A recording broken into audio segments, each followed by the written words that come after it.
Ey nafs, to'xta bir lahza. Nega bu dunyoning aldovlariga aldanyapsan?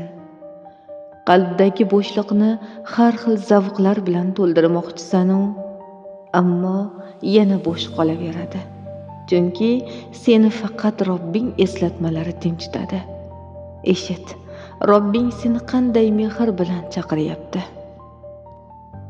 Ey xotirjam bo'lgan nafs, sen Robbingdan rozi, u ham sendan rozi holda uning huzuriga qayt. Bas mening bandalarim qatoriga kir, mening jannatimga kir. Fajr surasi 27-30 oyatlar. Bu chaqiriq har kimga emas, faqat chin qalbdan izlaganlarga. U seni jannatga taklif qilyapti, ammo avval sen o'zingni yengishing kerak. Nafsga ergashish osongina yo'l, lekin oxiri pushaymon. O'zingga savol ber.